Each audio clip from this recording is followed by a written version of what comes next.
नमस्कार and welcome to my YouTube channel learn mathematics with doctor Harish. Class 9 CBSE mathematics की solution series को आगे बढ़ाते हुए आज हम सोल्व करेंगे एक्सरसाइज 1.4। तो नंबर सिस्टम चैप्टर 1 की एक्सरसाइज 1.4 का क्वेश्चन 1 देखिए। ये है classify the following numbers as rational और इरेशनल्स। क्वेश्चंस को सोल्व करने से पहले ये पता लगाते हैं ना कि रेशनल या इरेशनल नंबर्स को हम कैसे पता लगा सकते हैं। अगर उस नंबर में कोई भी पार्ट या कोई भी कंपोनेंट इरेशनल है तो वो पूरा का पूरा नंबर जो है वो इरेशनल बन जाएगा, चाहे वो उसके मल्टीप्लायर में हो या फिर एडिशन में हो या सब्ट्रैक्शन में हो। तो पहला नंबर है 2 माइनस रूट 5। ये 2 माइनस रूट 5 में 2 तो जो आपका रेशनल है, लेकिन रूट 5 जो है जो इरेशनल है। तो इसलिए ये दोनों को मिलाकर के हमको इसको सोल्व करने के बाद भी ये इसका जो इरेशनल पार्ट है वो कैंसिल नहीं हो रहा है। तो अगर इरेशनल पार्ट कैंसिल नहीं हो रहा है तो इसका मतलब है कि ये पूरा का पूरा नंबर जो है वो इरेशनल होगा, ये नंबर होगा इरेशनल।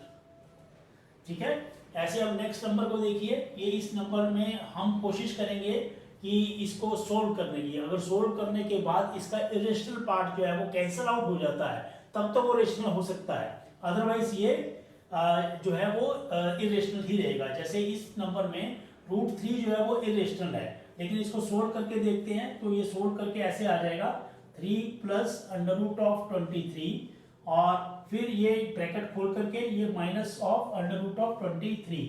ये सब सोल्व किया है हमने यूजिंग दी बोर्डमास रूल। तो बोर्डमास रूल के ऊपर डिटेल्ड जो मेरी वीडियो जो है वो आपने ऊपर लिंक दिया हुआ है वो जरूर देखें। तो इसमें ये देखिए रूट 23 जो इरेशनल पार्ट है यहाँ पर ये प्लस में है, यहाँ पर ये माइनस में है, तो ये दोनों आपस में कैंसिल हो जाएंगे। तो इसका जो रिजल्ट आ जाएगा तो ये सोल्व करके आ जाएगा 3 एक रेशनल नंबर है। तो यानी कि ये क्या हुआ, ये एक हुआ रेशनल नंबर।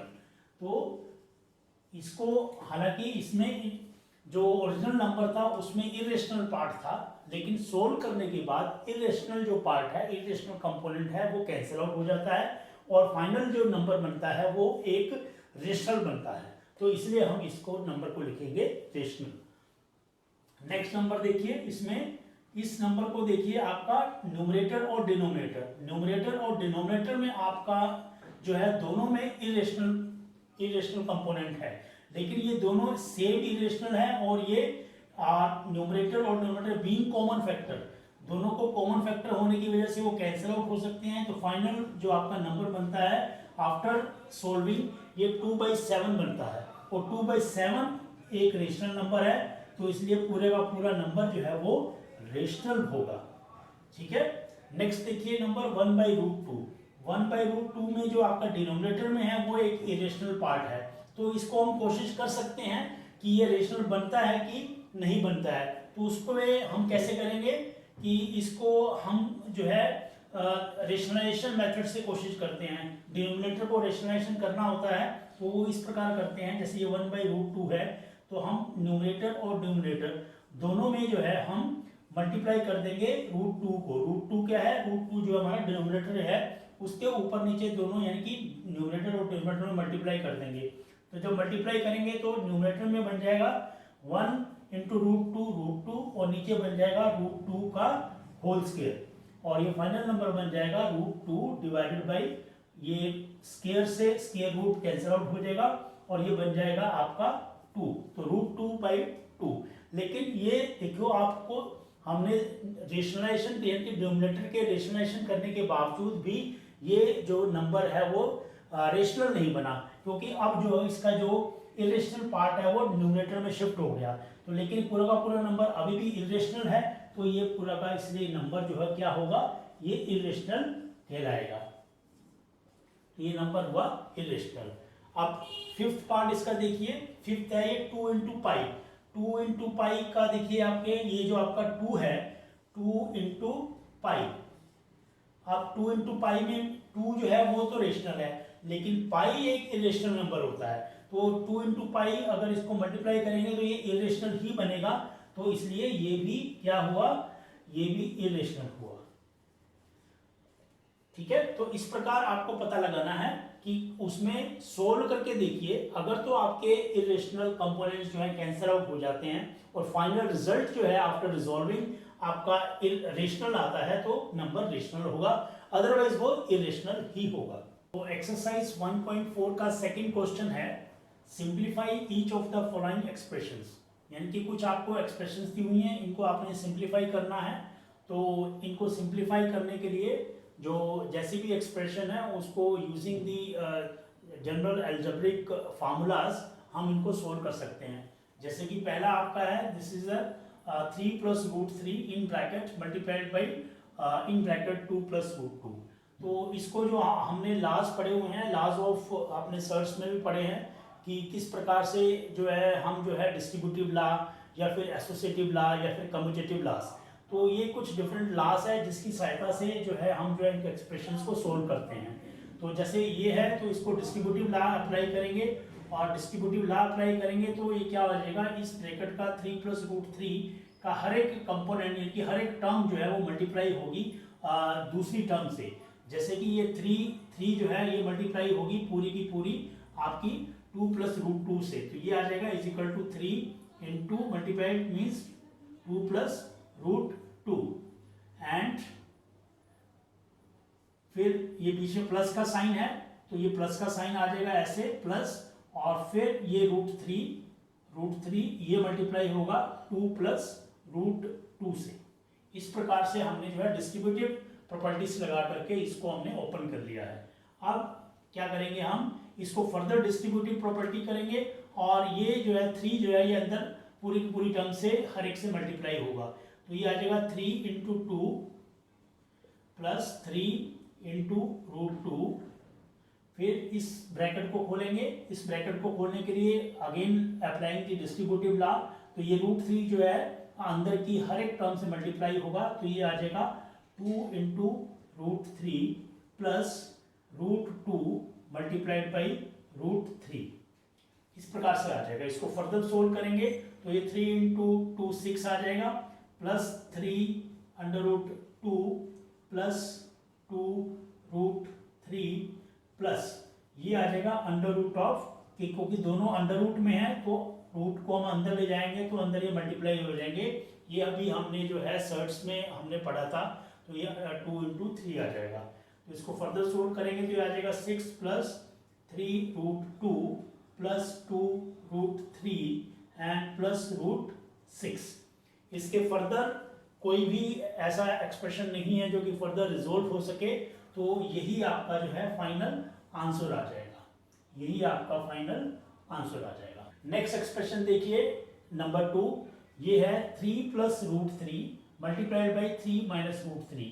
ये देखिए तो ये कुछ इस तरीके से टर्म है, आपने ये फार्मूला पढ़ा होगा a plus b multiplied by a minus b.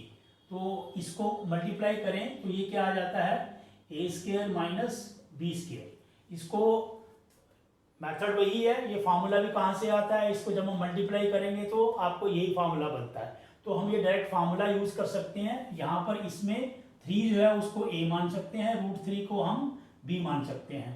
तो इस प्रकार से ये क्या बन जाता है, तो ये बन जाएगा आपका कि 3 स्क्वायर यानी कि a स्क्वायर यानी कि 3 square minus root 3 whole square, a square minus b square वाले फार्मूले से।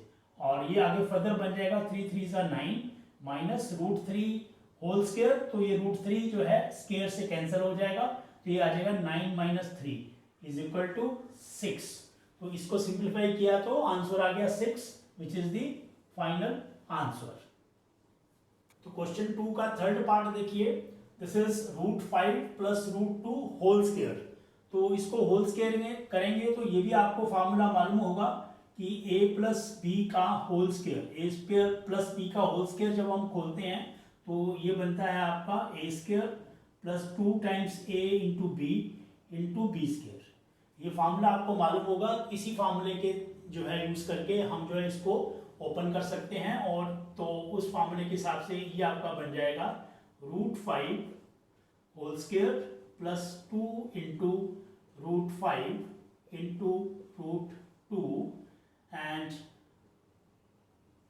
प्लस रूट 2 होल स्क्वायर, ये बन जाएगा।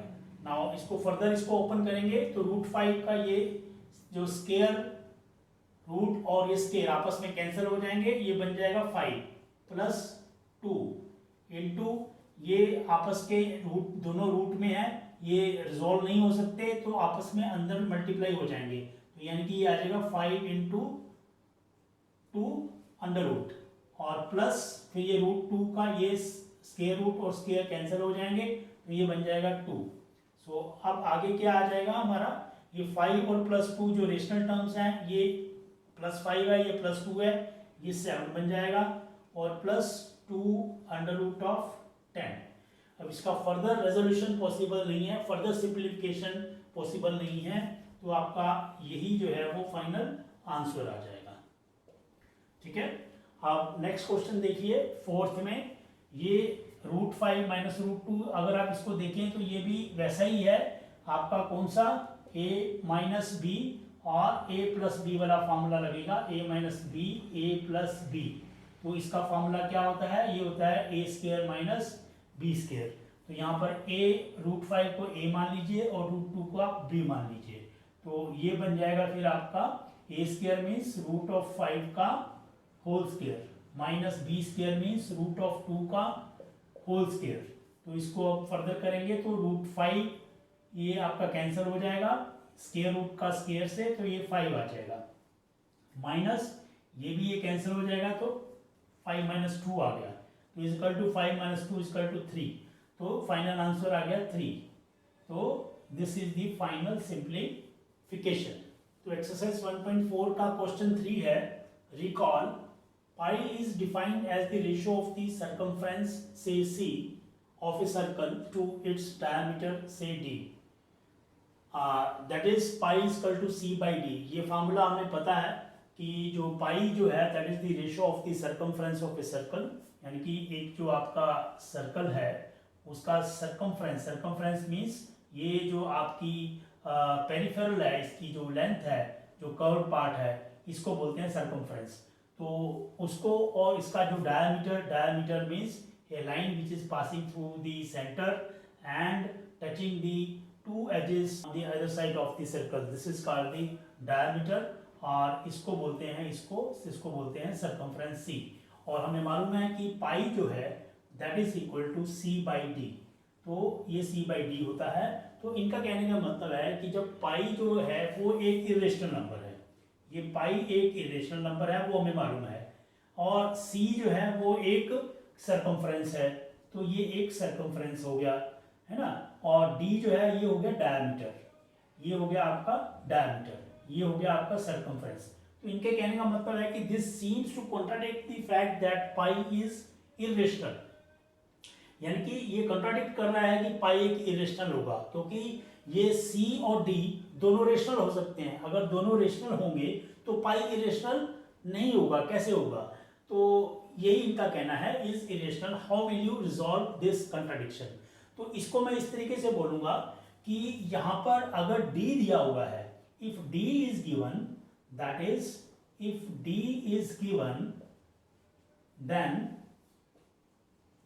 then circumference C will be equal to pi into d.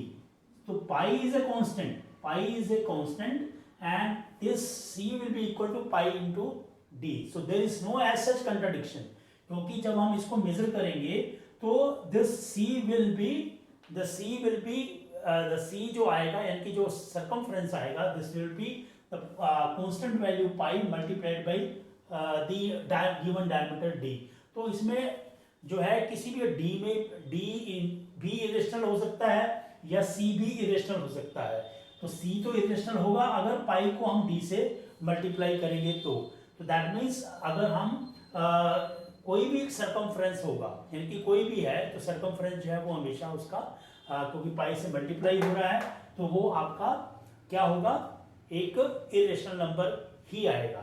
तो इसलिए there is no edge such contradiction because any of this value can be irrational, either C or D, और पाई तो irrational वो बनेगा ही बनेगा। So that means there is as such no contradiction, और इसमें से कोई भी वैल्यू जो है वो irrational हो सकती है, तो इसलिए पाई जो है वो irrational नंबर ही है।